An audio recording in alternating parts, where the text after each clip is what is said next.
I've had this morning's service on my mind a lot in the week since I was invited to speak with you for Mother's Day. And indeed, it is a mosaic I have arrived at in the tumult of memories, political realities, and intimate daily realities of mothering that have surfaced. Kate Bear is not always easy, but she is nothing if not authentic. My daughter Pamela introduced me to this poet with her Christmas gift to me, Bear's book, What Kind of Woman? I wanted the child's perspective for our reading. I can't do it. I won't do it. I would never do it in a million years. You need to help me. Help me faster.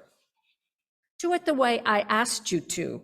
I don't like pizza or watermelon. I don't like anything I liked before. I do not want it. I do not need it. I will never move up off this floor.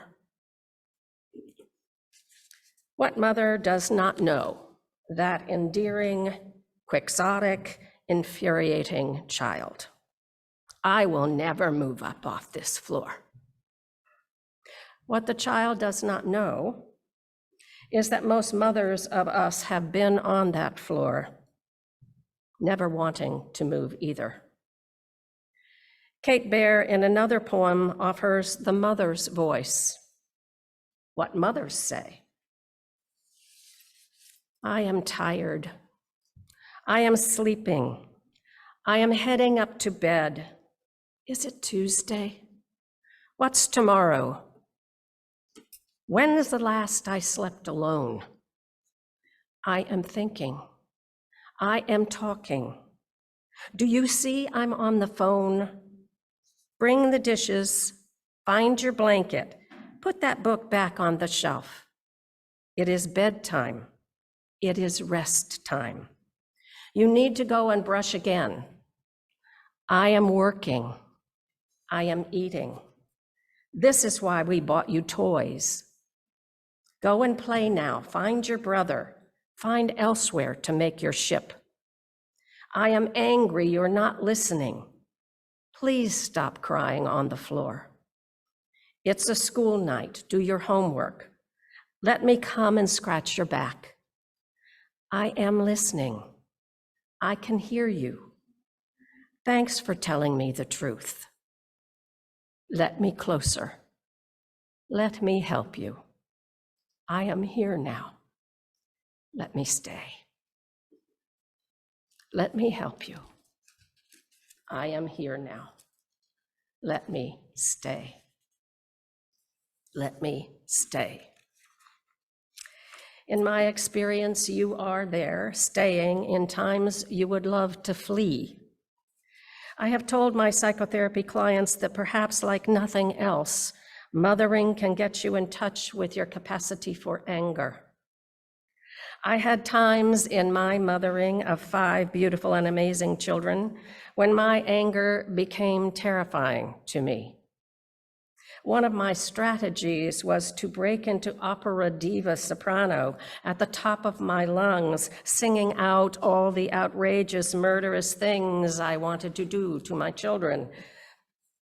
I am going to take you up to a tower and drop you off the roof. I am going to get a big pot of boiling oil and I'm going to take your little body and drop it in. The axe of anger was transformed into the salvation of humor. We all ended up laughing, thank goddess. We lived on 7 wooded acres, and one day when my choice was flight or felony, I walked out the front door and into the woods to a private sanctuary, a flat, welcoming boulder, stone mother, and silky mosses, mother moss.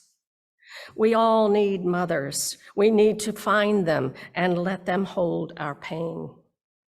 I could hear my children in the yard begging for me to come back. We'll be good, we promise. Where are you? Mommy. After a few grounding minutes, I walked back into the sunshine yard, reassured, embraced, and I explained how I had felt and how I needed a little time to calm myself. And I restored the fractured bonds of fear. Mothering is the most cherished, damnedest, hardest, might I say, excruciating, ultimately infinitely exalting role I have ever what? Played, filled, chosen. That's it, chosen.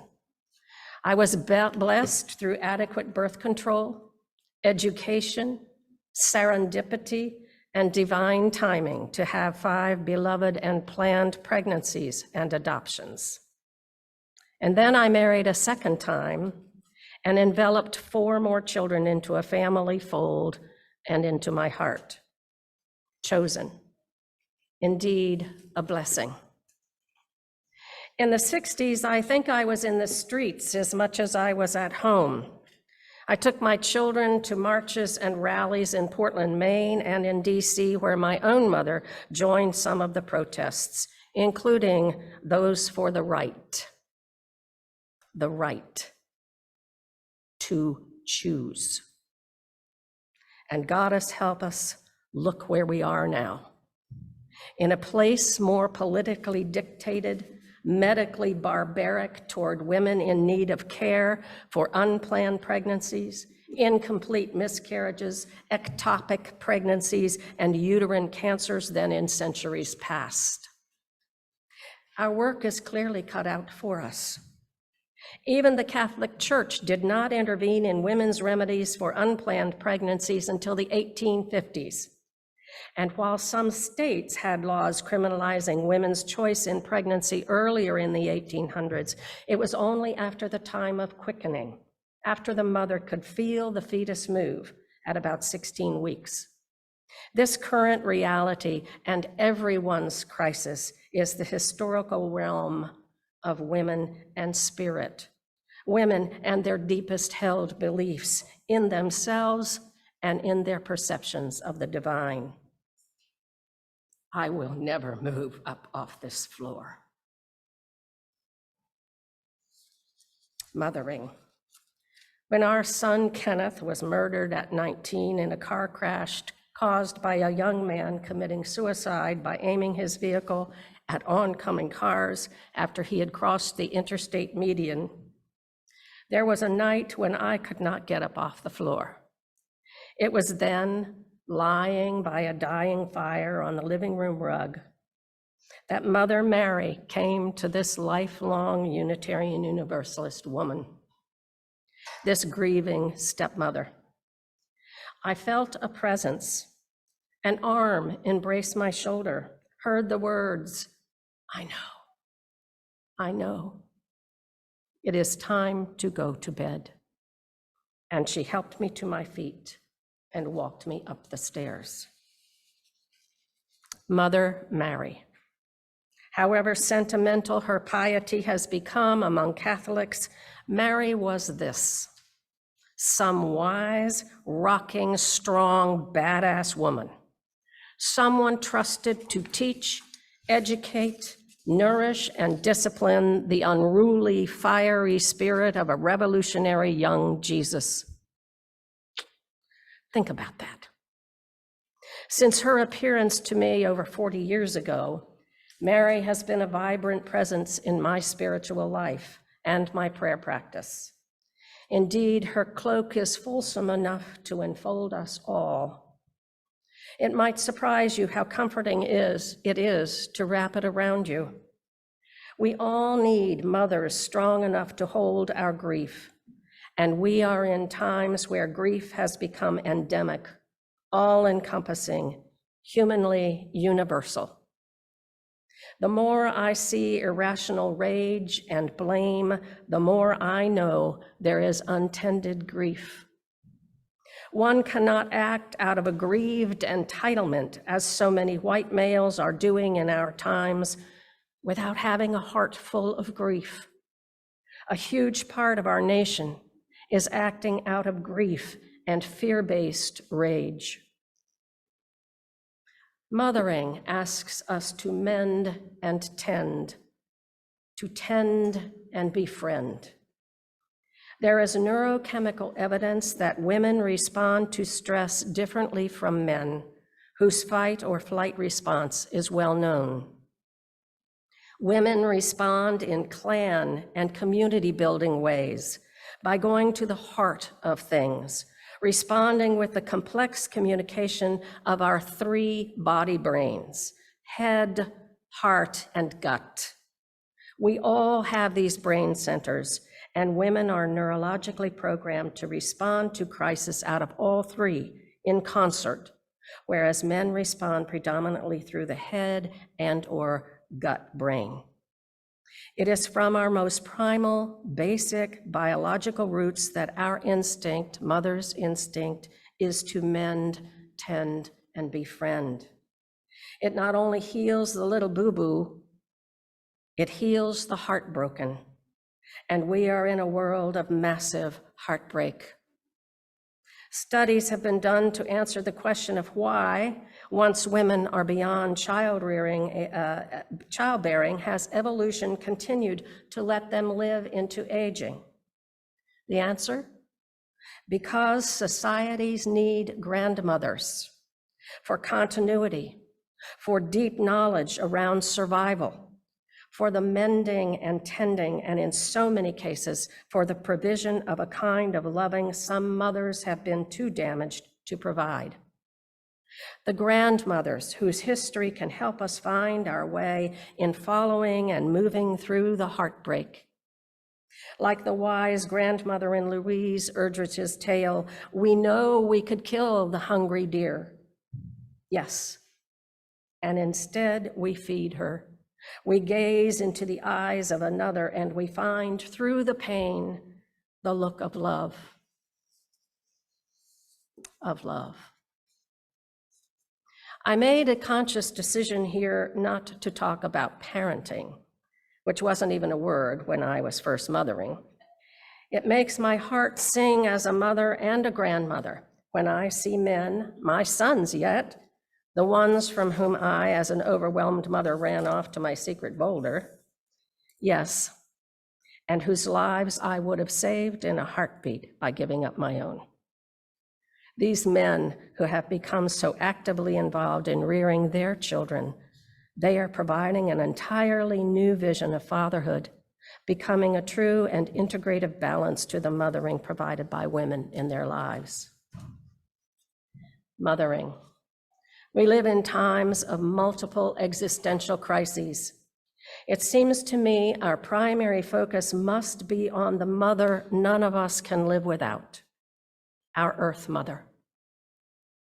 We were given paradise, and since the Industrial Revolution, we have desecrated that paradise with rampant, rapacious, patriarchal greed.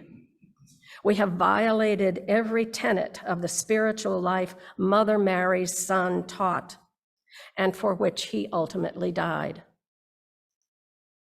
I close with words from Clark Strand in the book, The Way of the Rose, which is a lovely book. It was co-authored with his wife, Perdita Finn. Strand is a non-Catholic. In fact, he was a serious student for many years of Zen Buddhism. But he has also enveloped Mary into his spiritual practice.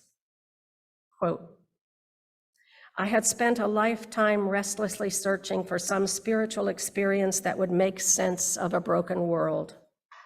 But in saying the rosary in the darkness all those nights after the storm, I'd learned that the world isn't broken, we were. And what was broken in us? The fact that we had fallen out of intimacy with our mother, the planet, and with our own lives, in exactly that order. For that was how we had become broken.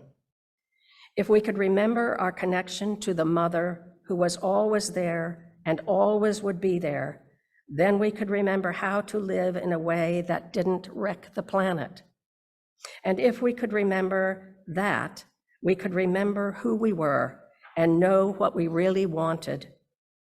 Only then could we let go of all that we seemed to love but secretly hated, and what was broken could be repaired, end quote. And again, with Kate Baer's words from Children, I do not want it. I do not need it. I will never move up off this floor. Do not help me. Do not hold me. Do not sit down beside my bed. I'm not sleeping. I'm not tired. I'm too scared to fall asleep. You must hold me. You must rock me. Do not leave me alone. We must get up off the floor. We must understand what we deeply, at the deepest root of our spiritual being, want. And then we must give over our whole lives to it. With the fierce, fiery force of the most powerful archetypal mother we know, we must mend, we must tend, and we must befriend.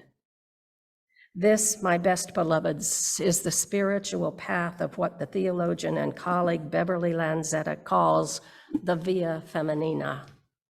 It is a way of co-creation, men and women, of another way of living and being, a path of moving into a spacious love consecrated by a wisdom born of silence. It is a way we can mend and tend and heal the problems of our world. Come, walk with me.